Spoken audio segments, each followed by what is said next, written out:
Hey guys, and welcome to yet another pickups video. Roll intro. Nah, it's not going to be all pickups videos from now on. Had you going there for a second, didn't I?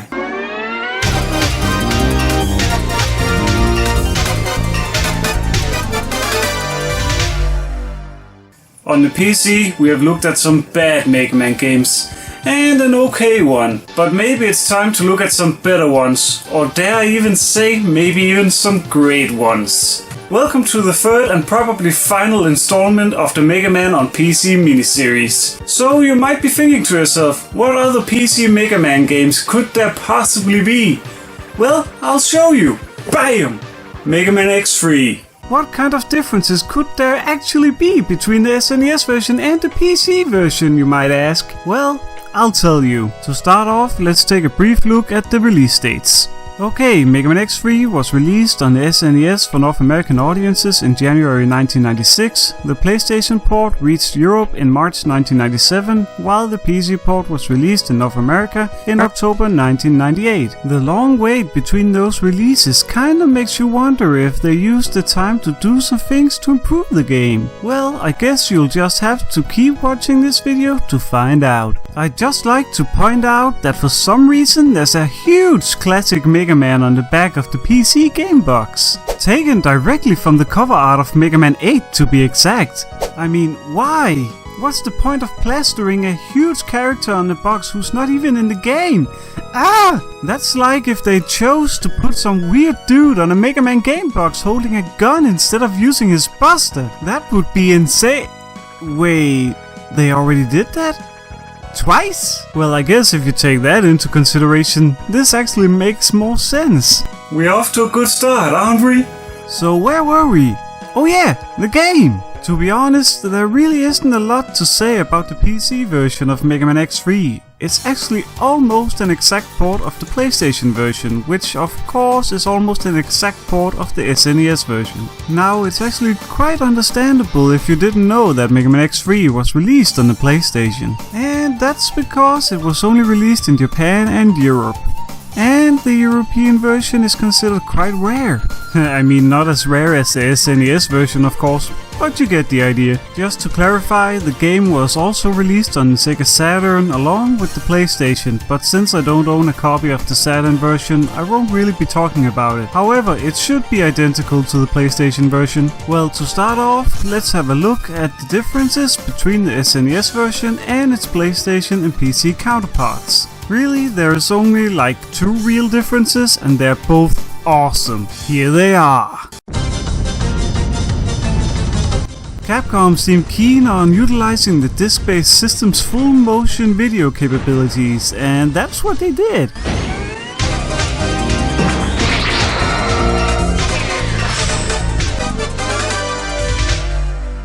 Each Maverick introduction has been replaced with these cheesy yet very cool FMV sequences.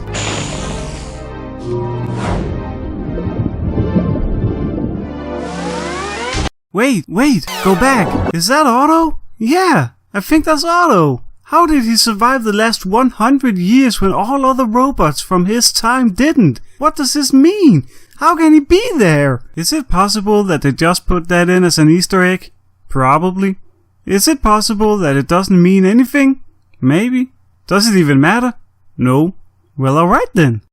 Let's move on. Another very cool FMV sequence is the opening video. This video somewhat loosely retells the events of Mega Man X and Mega Man X2. The fight with Launch Octopus, meeting Vile and the X-Hunters, a sweet introduction of Zero, and both fights against Sigma. If you haven't seen it before, you really should. It gave me goosebumps as a child and it still does to this day. I'll leave a link in the description for you. The only problem with these cutscenes are the resolution. They were made for the PlayStation and it shows.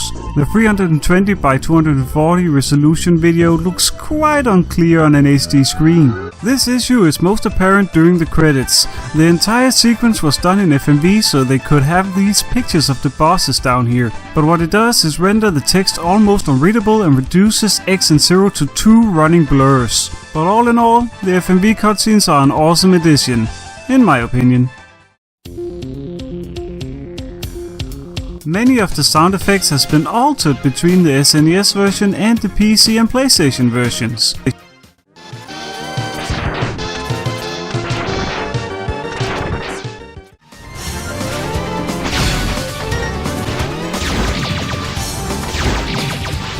However, this doesn't really affect the whole experience that much. What does though, is the music. Holy shit, this music is awesome! The whole soundtrack has been rearranged and orchestrated in crisp CD quality. Here are some comparisons for your listening pleasure.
And people say that X3 doesn't have any memorable music. Pfft, I personally love this soundtrack. If I could marry it, I would. Oh yeah, another little thing. As would be expected, saving your game is indeed an option in the PlayStation and PC versions, but so is the passwords. Which means that if you played X3 on your SNES, but decided to upgrade to the PC or PlayStation version, you would be able to continue your progress if you wrote down your password. It's a neat little touch, that's all I'm saying. The only thing left to do is to take a look at the differences between the PC version and the PlayStation and SNES versions. As I mentioned earlier, the PC version is pretty much an exact port of the PlayStation version, but there is a couple of differences. First off, the resolution. You can freely change the resolution of the game by pressing F5 at any time. Your options are 320 by 240, which is the PlayStation resolution, 640 by 480 and 800 by 600, which on paper sounds pretty good, but choosing 800 by 600 will have the actual game be surrounded by this huge black border that takes up half the damn screen. I don't know if this is the result of playing the game on a newer PC or whatever the case may be, so just go with 640 by 480. The black border is still there, but it isn't as bad. For recording purposes, I chose to run the game in windowed mode, which brought the resolution down to 512 by 448. This way there's no black borders and it's still a way better resolution than its SNES and PlayStation counterparts. Gameplay wise, there's pretty much only one difference. The PC version has a difficulty option. You can go with either easy mode or hard mode. To be honest, as a kid, I always chose the easy option. It wasn't until a few years ago that I gathered the strength and bravery to tackle Mega Man X3's hard mode. And it didn't really feel any different.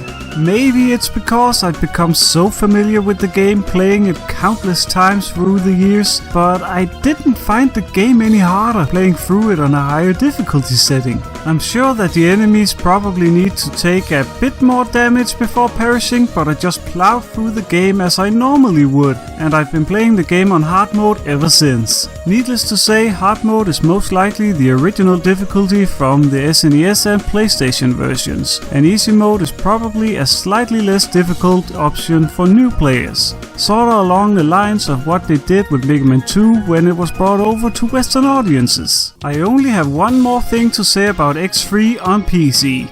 Oh wait, that rhymed. I encountered a glitch. If you acquire the gold armor and then go on to the boss battle where Bit and Byte merge together, you can normally do a double air dash to the other wall, which will prompt Bit Byte to use a new attack. An attack that is almost impossible to avoid, by the way. But that's beside the point. If you do this in the PC version, your game will outright crash. Take a look.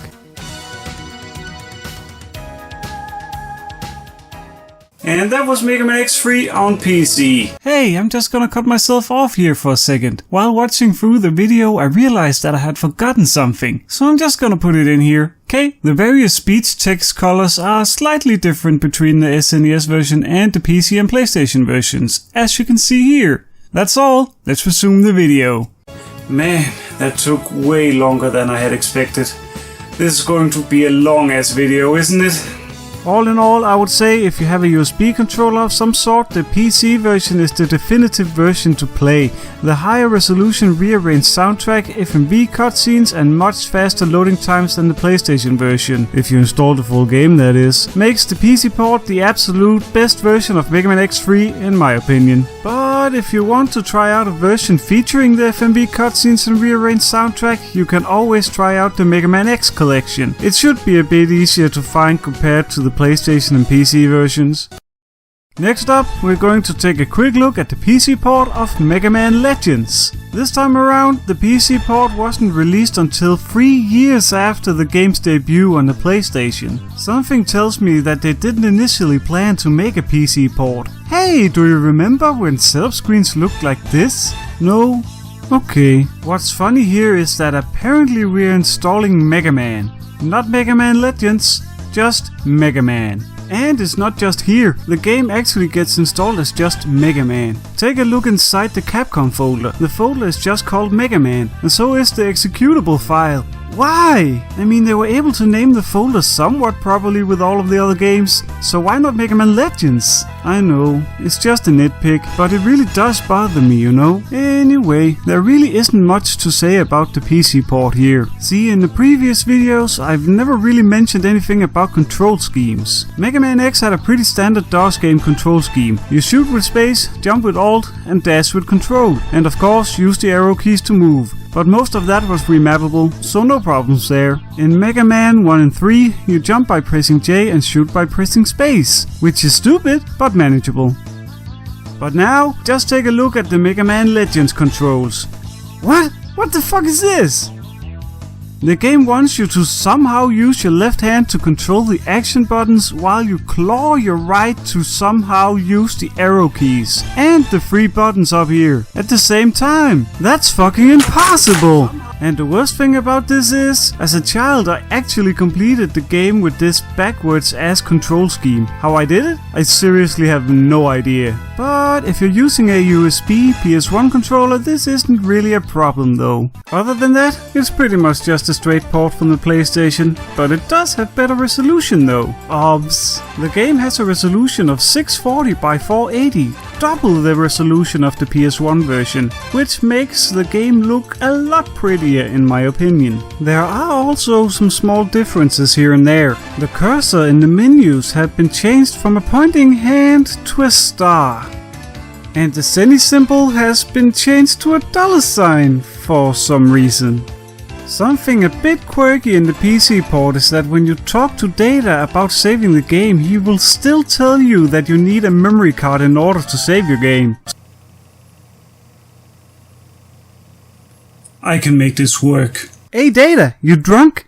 You also have a frame rate counter that you can toggle on and off. And you can also switch between using your primary driver and software rendering. As you can see, the game looks a bit more smooth using the primary display driver, but I'm sure that depends on your graphics card. And that's pretty much everything there is to say about the PC version of Mega Man Legends. I would recommend the PC version using a USB controller as I did for X3 if it weren't for one game-breaking issue. The sound in the cutscenes are too out of sync. Here's how it's supposed to be. Gramps, can you open up the number 11 valve again? Got it! We'd better find some place to sit down. Mega Man, check the map. And here it is in the PC version. All this! Gramps, can you open up the number 11 valve again? Got it! We'd better find some place to sit down. Mega Man, check the map. This is a real shame considering how beautiful the game looks on PC compared to its PS1 counterpart. But it's really an issue that I can't look past. It completely ruins the experience for me. I kinda thought that the issue were due to playing an older game on a newer PC, but I actually think that I remember this also being an issue when I played it 10 plus years ago. And there's also reports on this issue on the interwebs. So because of that, I'd recommend sticking with the PlayStation version. And now it's time for your main event of the evening. Welcome to the end of the video. Stay tuned for part 4, which comes out next week. Yes, you heard me right. Not next year, next week. At about the same time. Yeah, this video was becoming way too long, so I decided to split it into 2 parts. Might be for the best considering that the next part will be a bit different from this one. So be sure to smash that subscribe button to be notified when it comes out. And if you enjoyed this video, be sure to play around with that little like button. If you missed the first 2 parts, you can click these to watch them. And also, sorry for the lack of anything but pickups videos on the channel. Stuff just kept getting in the way. Oh, Facebook and Twitter is also a thing that I have. So yeah, bye!